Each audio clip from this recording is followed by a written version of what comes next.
അപ്പോൾ ഞാൻ പറഞ്ഞു ഞാൻ ഉദ്ഘാടനത്തിന് വന്ന് അങ്ങോട്ട് പോകുന്നു. അല്ല ഞങ്ങൾക്ക് സംസാരിക്കാമല്ലോ, നമുക്ക് ഇപ്പോൾ സംസാരിക്കാം, അവിടെ ഇരുന്ന് സംസാരിക്കാമല്ലോ എന്ന് പറഞ്ഞു.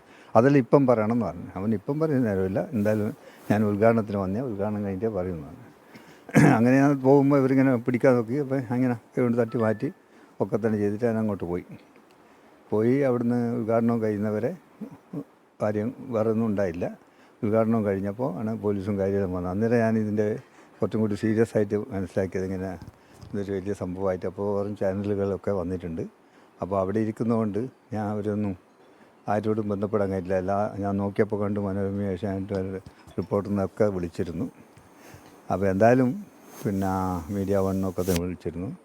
അപ്പോൾ എന്തായാലും എന്നെ സംബന്ധിച്ചിടത്തോളം അതിലൊരു ഇതായിട്ട് തോന്നുന്നില്ല. പക്ഷേ അതേസമയം അതിൻ്റെ പ്രശ്നം അവിടെ ഒരു എന്താ പറയുക, ഡയാലിസിസ് സെൻ്ററിൻ്റെ ഒരു സ്ഥലമുണ്ട്. ആ ഡയാലിസിസ് സെൻ്ററിൻ്റെ ഒരു എനിക്കൊന്ന് 2-3 മാസം മുമ്പെയാന്ന് തോന്നുന്നു. അവിടെ കൗൺസിലറും അവിടുത്തെ ആളുകളും വന്നിട്ട് പറഞ്ഞു ഇങ്ങനെ ഉണ്ട് പ്രശ്നം, അപ്പോൾ അത് ഒന്ന് പ്രശ്നം. അങ്ങനെ ഞാൻ എന്ത് വേണ്ടത്തു അത് വെച്ചു മുനിസിപ്പൽ ചെയർമാനോട് പറഞ്ഞു. മുനിസിപ്പാലിറ്റിയിലെ സംഗതിയാണല്ലോ. അപ്പോൾ മുനിസിപ്പാലിറ്റി ചെയർമാൻ പറഞ്ഞു ഞാനത് ഇടപെടുന്നുണ്ടെന്ന് പറഞ്ഞു. പിന്നീട് വീണ്ടും ഈ അംഗനവാടി ഉദ്ഘാടനത്തിന് അവിടെ പോയാൽ അവിടെ കുട്ടികളെ അയക്കില്ല എന്ന് പറഞ്ഞു. മറ്റേ അംഗനവാടിയിലെ ടീച്ചറും അവിടുത്തെ കൗൺസിലർ മിനിയും കൂടിയിട്ട് എൻ്റെ അടുത്ത് വന്നു. അവർ വന്നപ്പോൾ ഞാൻ പറഞ്ഞു ഞാൻ നോക്കട്ടെ. അങ്ങനെ ഞാൻ എന്ത് വേണത് തണലാണല്ലോ, തണലിൻ്റെ ഇദ്രീഷ് എന്ന് പറയുന്നത് എനിക്ക് അടുത്ത സുഹൃത്താണ്. അപ്പോൾ അദ്ദേഹത്തെ കാണാൻ ഞാൻ അങ്ങോട്ട് ചെല്ലാമെന്ന് പറഞ്ഞപ്പോഴാണ് പറഞ്ഞത് ഞാൻ ഇന്ന് തിരുവനന്തപുരത്ത് വന്നു. ഞാൻ ചോദിച്ചു ഏത് ട്രെയിനാണ്? മാവേലിക്കാണ്. ഞാനും മാവേലിക്കുണ്ട്, നമുക്ക് ഒന്നായിട്ട് അവിടെ നിന്ന് കാണാമെന്ന് പറഞ്ഞു. അങ്ങനെ അവിടെ വെച്ച് കണ്ടപ്പോൾ അദ്ദേഹത്തോട് അദ്ദേഹം പറഞ്ഞു ഞാനും അറിഞ്ഞു വിവരം, അപ്പോൾ അത് പരിഹരിക്കപ്പെടേണ്ടതാണ്, ഞാൻ എന്തായാലും ഇടപെടുന്നുണ്ടെന്ന് പറഞ്ഞു.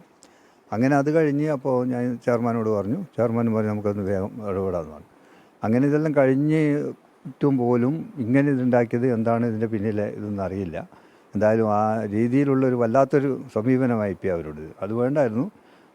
ഞാൻ എന്തായാലും അങ്ങോട്ട് പോകുന്ന പോയിക്കല്ലേ, ഞാൻ എന്തായാലും പോകാൻ തീരുമാനിച്ചതാണ്. പോയിട്ട് ഞാൻ തിരിച്ചു വരുന്നുള്ളതുകൊണ്ട് ഞാനും അങ്ങനെ പോയി.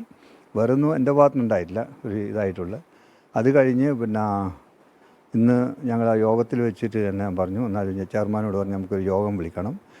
ഡയാലിസിസിൻ്റെ ആളെയും അവിടുത്തെ കൗൺസിലർമാരും അതുപോലെ തന്നെ ഇവരെ ഈ ഇന്ന് വന്നവരെ കൂട്ടത്തിൽ നിന്ന് ഒരു 5 ആൾ അവരെയും കൂടി വിളിച്ചുകൊണ്ട് യോഗം വിളിക്കാമെന്ന് പറഞ്ഞു. 5-ാം തീയതി രാവിലെ 9 മണിക്ക് യോഗം വിളിച്ചിട്ടുണ്ട്. അപ്പോൾ 5-ാം തീയതി രാവിലെ ഇന്നത്തെ സംഭവം സംബന്ധിച്ച് നമ്മൾ പരാതി നൽകുക അങ്ങനെ എന്തെങ്കിലും ചെയ്തിട്ടുണ്ടോ? പരാതി കൊടുത്തിട്ടില്ല. അത് ഇവർ SP എല്ലാം അവിടെ വന്നിട്ടുണ്ട്, TV ചാനൽ കണ്ടിട്ട് അവർ സൊമോട്ടോ കേസെടുക്കാമെന്നാണ് പറഞ്ഞത്.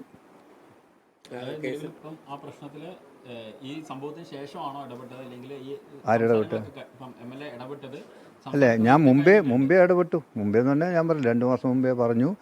പിന്നെ കഴിഞ്ഞ ഒരാഴ്ച മുമ്പേ ഞാൻ ഡോക്ടർ ഇദ്രീഷിനെ കണ്ടു. ഇന്ന് അപ്പോൾ എങ്ങനെ വേണം പരിഹരിക്കണം എന്ന് പറഞ്ഞത് അവിടെ ചെയർമാനാണല്ലോ ഇതിൻ്റെ ഇത്. അവർക്ക് നമുക്കൊന്നും ഈ മുനിസിപ്പാലിറ്റിയിലെ കാര്യത്തിൽ ഇത്തരം കാര്യങ്ങൾ ഇടപെടാൻ കഴിയില്ല.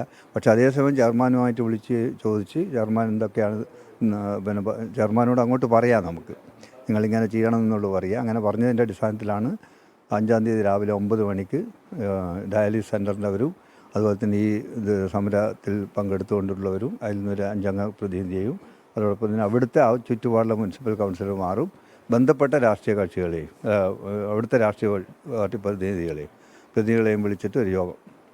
അപ്പോൾ അതിൽ ഏകദേശം ധാരണയാവും എനിക്ക് തോന്നുന്നത്. പക്ഷേ എന്നാൽ പോലും എന്ത് തന്നെയാൽ ഇങ്ങനെ ഉണ്ടെങ്കിൽ അത് പരിഹരിക്കപ്പെടണം. ഇതുവരെയായിട്ടും അതിൻ്റെ MLA KP മോഹനാണ് ഇപ്പോൾ സംസാരിച്ചത്. ഏതായാലും ഇന്ന് രാവിലെ ഉണ്ടായ കയ്യേറ്റ ശ്രമത്തിൽ അദ്ദേഹമായി പരാതി നൽകുന്നില്ല. പക്ഷേ SP അടക്കമുള്ളവർ പറഞ്ഞത് സ്വമേധയാ കേസെടുക്കും എന്നതാണ്. ഏതായാലും അവിടുത്തെ ജനങ്ങൾ ഉന്നയിക്കുന്ന ഡയാലിസിസ് സെൻ്ററുമായി ബന്ധപ്പെട്ട വിഷയം അതിലിടപെടാനുള്ള യോഗം അടുത്ത 5-ാം തീയതി ചേരും. അതിനുവേണ്ട നിർദ്ദേശങ്ങൾ മുനിസിപ്പാലിറ്റി ചെയർമാൻ അടക്കം നൽകിയിട്ടുണ്ടെന്നാണ് KP മോഹനന്റെ പ്രതികരണം. ലോകത്തെവിടെയായാലും ഏത് സമയത്തും 24 വാർത്തകളും ഓഗ്മെന്റഡ് റിയാലിറ്റി പാക്കേജുകളും എക്സ്പ്ലെയിനറുകളും വിശദമായി കാണാൻ ഞങ്ങളുടെ YouTube ചാനൽ നിങ്ങൾക്ക് സബ്സ്ക്രൈബ് ചെയ്യാം.